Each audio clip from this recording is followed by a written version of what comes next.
लोकशाहीचा बुलंद आवाज, रिपब्लिकन वार्ता महाराष्ट्र। वलांडी येथे भारतीय जनता पार्टीची जाहीर सभा संपन्न। हे सरकार आपली काळजी घेणारे सरकार आहे। आपण आपले मतदान विकासाला करायचे आहे। आमदार संभाजी पाटील निलंगेकर।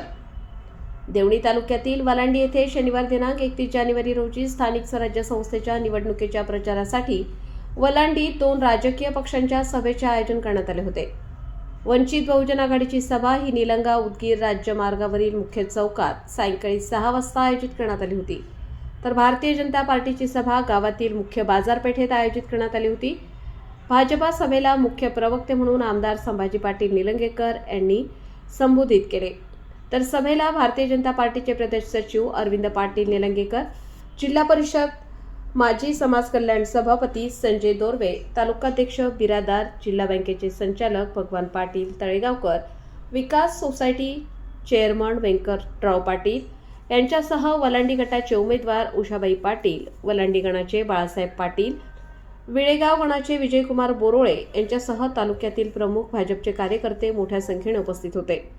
यावेळी मतदार जनतेला आमदार संभाजी पाटील यांनी काँग्रेसचे स्टार प्रचारक अमित देशमुख यांच्यावरती माझ्यावरील आरोपांचे भाषण बंद करा, अन्यथा मी लातूर येथे येऊन पत्रकार परिषद घेऊन आपल्या आरोपांचे झिंदोडे उडवीन असे स्पष्ट आवाहन केले।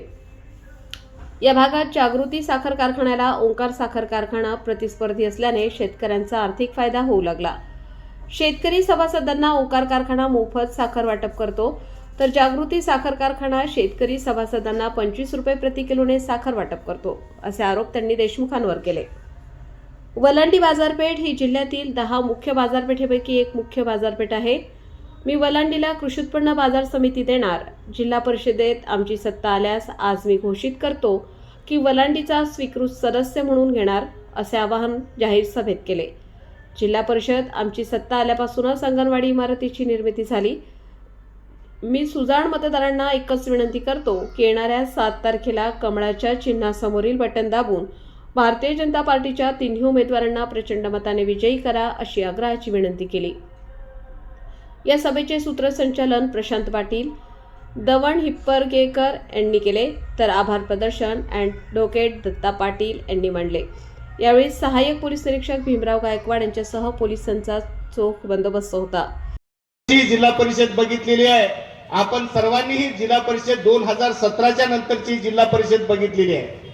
2017च्या अगोदरची जिल्हा परिषद ही केवळ नेत्याच्या अवतीभोवती फिरत होती, परंतु भैयासाहेबांच्या नेतृत्वाखाली आलेली जिल्हा परिषदेची निवडणूक ही सर्वसामान्य कुटुंबातल्या कार्यकर्त्यांच्यासाठीची ती निवडणूक होती, ती जिल्हा परिषद होती।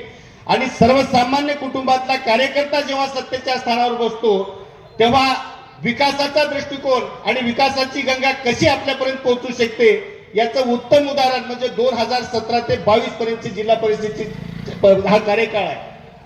खरं म्हणजे भैयासाहेबांनी आपल्याला एक आश्वासन दिलं होतं, सामान्य माणसाप्रमाणे आमच्या वलांडी गणातील आमच्या भगिनी सौ उषाताई संभाजी पाटील तळेगावकर त्या तर आमच्या वलांडी नगरीच्या भगिनी आहेत, पण त्यांचा आमच्या व्यंकटराव पाटील दादांचा एक कुटुंबाचा वारसा की ज्या ठिकाणी आमच्या वलांडी नगरीमध्ये 30-35 वर्ष झालं माणसं सांभाळण्याची त्यांची एक प्रामाणिक पद्धत, ज्या घराण्याचा एक आदर्श आमच्या वलांडीच्या समोर आज तागायत आहे, त्याच घराण्यातले संस्कार ज्या ताईंना मिळाले तिथून गेल्यानंतर आपल्या तळेगाव नगरीमध्ये म्हणजे जवळच की जिथे सुद्धा माणसं सांभाळण्याचा आजपर्यंत एक आगळावेगळा आदर्श तुम्हाला वलांडीकरांच्या सर्व परिसरांच्या परिचयात आहेत, त्यामध्ये काही वेगळे पण नाही। म्हणून ताई आमच्या वलांडीच्या भगिनी या ठिकाणी उपस्थित आपले माता पिता आहेत, आपल्या भगिनी आहेत, आपले भाऊ आहेत। मी या ठिकाणी अभिवचन देतो वलांडी नगरीच्या वतीनं की ताई आम्ही 100% पूर्ण वलांडीवासी व परिसरातील सर्व मतदार आपल्याला आमची लाडकी बहीण म्हणून 100% आपल्याला मतदान रूपी आशीर्वाद देणार। या ठिकाणी या जवळ वलांडी गणातील सर्व बूथ प्रमुख व कार्यकर्त्याच्या वतीनं मी आपल्याला आश्वासित करतो की 100% मतदान रूपी आशीर्वाद आपल्याला या ठिकाणी भेटणार म्हणजे भेटणार। पण अपेक्षा एकच, यापुढे आम्ही आशीर्वाद आपल्याला देऊ, पण आमच्या या गणामध्ये राहिलेल्या लहान मोठ्या अडचणी ज्या आहेत ते शिक्षण क्षेत्रातले असो, आरोग्य क्षेत्रातले असो, रस्त्याच्या बाबतीत असो, शिक्षणाच्या जिल्हा परिषद शाळेतील लहान मोठ्या लेकरांच्या अडचणी असो, या सर्व 100% आपण आम्हाला न्याय देणार ही अपेक्षा आपल्या चरणी ठेवून मी माझे 2 शब्द संपवतो. जय हिंद, जय महाराष्ट्र.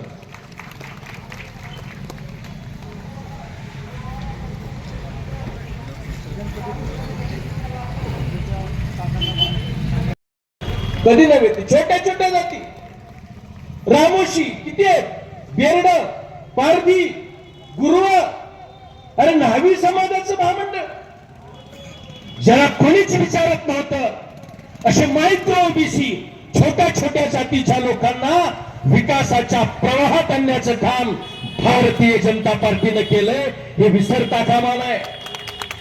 कारण दूरवरल्या कोपऱ्यात थांबलेल्या रस्त्यावरल्या सामान्य माणसाचं हित डोळ्यापुढे ठेवून काम करणारं हे सरकार आहे. केवळ 16 महामंडळात अन्य जातींच्या सोबत महात्मा बसवेश्वर आर्थिक विकास महामंडळाचं काम देखील याच सरकारनं केलंय. आतापर्यंत अनेक मुख्यमंत्री झाले, अनेक सरकार झाले, पण महात्मा बसवेश्वरांच्या नावानं महामंडळ झालं पाहिजे, ते मूर्त रूपात आलं पाहिजे, हा प्रयत्न केवळ भारतीय जनता पार्टीनं केला. दुसरा आणखी एक महत्वाचा विषय आहे. 12व्या शतकात महात्मा बसवेंनी अनुभव मंडपाच्या माध्यमातून या देशातल्या उपेक्षित, वंचित, शोषित पीडितांचं संघटन केलं होतं. सगळ्यांना प्रवाहात आणण्याचं काम बसवेंनी केलं होतं. पण या महाराष्ट्रात आतापर्यंत मंगळवेढ्यात 12 ते 15 वर्ष महात्मा बसवेंना राहायला होते. दादा राहायला शरण चळवळ आणि समतेची चळवळीची बीज या महाराष्ट्रात वारकरी संप्रदायासोबत महात्मा बसवेंनी जर कुठं रोवलं असतील तर ती मंगळवेढ्याच्या पवित्र मातीत रोवले. 15 वर्ष महात्मा बसवेश्वर मंगळवेढ्यात होते, पण त्या मंगळवेढ्यात स्मारक पाहावं आणि त्याच्यासाठी जागा मिळावी यासाठी कधीच कुठल्याही सरकारला जाग आली नाही. पण देवेंद्र फडणवीसांच्या भारतीय जनता पार्टीच्या, संभाजी भैयांच्या या सरकारनं महात्मा बसवेश्वरांचं स्मारक तयार करण्यासाठी निर्णायक पाऊल उचललं. निवडणूक ग्रामीण भागातल्या लोकांना एकमेकांचा आपल्या गावातील विकास करण्यासाठीची निवडणूक आहे. या निवडणुकीच्या माध्यमातून आमचे माय माऊली असतील, तुमचे प्रश्न, बचत गट कधी निर्माण झाले हो?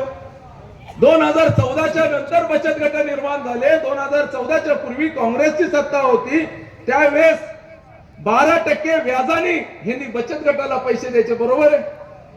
आधी व्याजाने पैसे द्यायचे, आता आम्ही व्याज लावतोय. आज 0% व्याज दराने आम्ही आमच्या महिलांना, आमच्या मायमाऊलींना पैसे देतोय. 5-5 लाख रुपये त्या ठिकाणी देतोय. आमच्या सर्व मायमाऊलींना सांगायचंय, आपल्या गटांना जर पैसे पाहिजे असतील, केंद्रातून जर पैसे थेट तुमच्या खात्यावर आणायचे असतील, मोदी साहेबांनी प्रत्येकाचं खातं बँकेमध्ये निर्माण केलं, प्रत्येकाचं खातं काढलं. हे का काढलं आज तुमच्या लक्षात आलं असेल. आज तुमच्या खात्यावर पैसे जमा झालेला ओटीपीचा नंबर तुम्हाला येतो का तुमच्या मालकाला येतो? बरोबर आहे, कुणाला येतो नंबर? खात्यावर पैसे जमा झालेले हे तुम्हाला ओटीपीचा नंबर येतो आणि तुम्हाला माहित होतं. हे सरकार आपली काळजी घेणारं सरकार आहे आणि हे सर्व योजना शेतकऱ्यांपर्यंत, आपल्यापर्यंत थेट पोहोचवण्याचं काम ह्या सरकारच्या माध्यमातून, आपल्या सरकारच्या माध्यमातून करतो. माझी आपल्या सर्व बांधवांना विनंती, येणाऱ्या काळामध्ये ही निवडणूक आपण आपल्या अंगावर घेऊन आपल्याला निवडणूक लढायची. वलांडीच्या प्रतिष्ठेची, प्रत्येकाच्या प्रतिष्ठेची निवडणूक बनवायची. हे बघा, निकाल 11 जिल्हा परिषद आपल्या विधानसभेमध्ये आहेत. 11च्या 11 जिल्हा परिषद निवडून येणार. मी आपल्याला आवर्जून सांगतो की शेजारी आमचे मित्र अभिमन्यूचा मतदारसंघ आहेत, औषधातून जागा निवडून येणार आहेत, लातूरहून जागा निवडून येणार आहेत, निलंग्यातून आपल्या जागा निवडून येणार आहेत. पण ज्यावेळेस अध्यक्षपदासाठी माळ जर घालायची असेल, अध्यक्षपदाची माळ कुणाच्या गळ्यामध्ये येणार आहे? शिवानंदजी, ज्याच्या मतदारसंघामध्ये सर्वात अधिक भारतीय जनता पार्टीला मतदान झालंय त्याच्या गळ्यामध्ये अध्यक्षपदाची माळ येणार.